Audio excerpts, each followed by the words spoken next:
सांगली महापालिकेत भांडवली मूल्यावर आधारित कर प्रणालीचा विरोध करण्यासाठी आणि प्रशासनाचे कान उघडण्यासाठी काँग्रेसचे टाळ आंदोलनाचा इशारा विरोधी पक्षनेते मंगेश चव्हाण यांनी दिला आहे।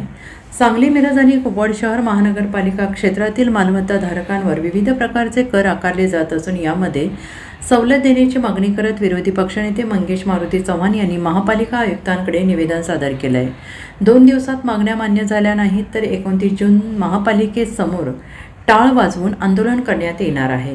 महाराष्ट्र महानगरपालिका अधिनियमाच्या कलम 7(अ) नुसार कर आकारणी ही इमारतीच्या कॉर्पोरेट एरियावर आधारित असावी, मात्र सांगली, मिरज, कुपवाड महापालिकेत बिल्टअप एरिया त्याच्या आधारे कर आकारला जात असल्याचा आरोप करण्यात आला आहे। त्यामुळे नागरिकांवर अन्याय होत असल्याचं चव्हाण यांनी म्हटलं आहे। तसेच अनाथाश्रम, वृद्धाश्रम, अंध, अपंग कल्याण संस्था, शैक्षणिक संस्था, सार्वजनिक शौचालय, पार्किंग व्यवस्था तसेच दुर्बल घटकांसाठी कार्य करणाऱ्या संस्थांना करामध्ये सवलत देण्याची मागणी निवेदनाद्वारे करण्यात आली आहे। अनधिकृत बांधकामांबाबतही निवेदनात प्रश्न उपस्थित करण्यात आलेला आहे।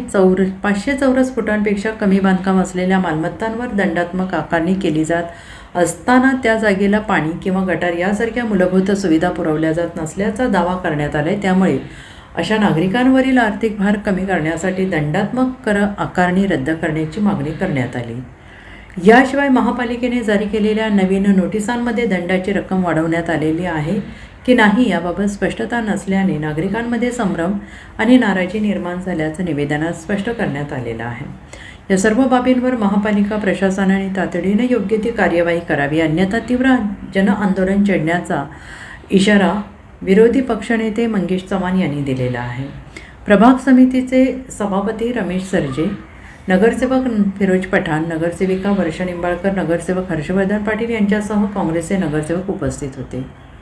सांगली महापालिका क्षेत्रामध्ये सांगली महापालिका कुपवाड महानगरपालिकेच्या वतीनं भांडवली मूल्याच्या आधारे नवीन कर प्रणाली लागू केली आहे। ही कर प्रणाली लागू करत असताना कोल्हापूर शहरामध्ये भांडवली मूल्य 2011 ते 12 साली लागू केले। ते लावत असताना बिल्टअप एरियावर न लावता कार्पेट एरियावर लावण्यात आलंय। पण सांगलीमध्येच फक्त ही कर प्रणाली बिल्टअप एरियावर आकारली जाते। तर महानगरपालिका अधिनियम पुस्तकामध्ये पण तरतूद अशी आहे की भांडवली मूल्य लावत असताना कार्पेट एरियावर लावण्यात यावी। तर तसं न करता अखंड बिल्टअप एरियावर ही घरपट्टी लावली आहे।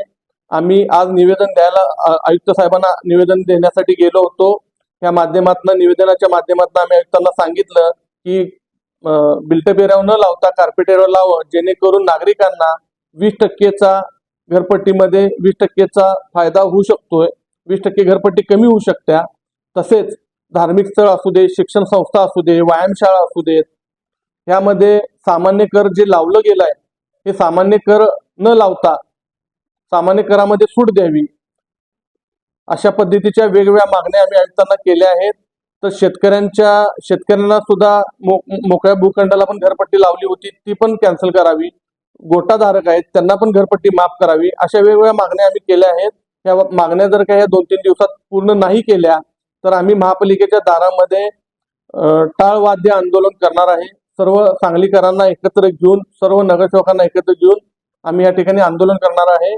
आपल्या माध्यमातून सर्व सांगलीकरांना मला सांगायचं आहे, या आंदोलनाला जास्तीत जास्त लोकांनी सहभागी घ्यावा आणि आपल्या सांगलीकरांची ताकद दाखवून द्यावी, एवढी विनंती आपल्या समोर आपल्या माध्यमातून मी करतो।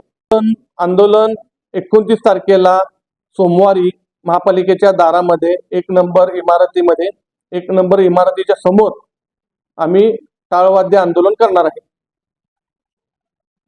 Bureau report SVN Marathi, Sangli.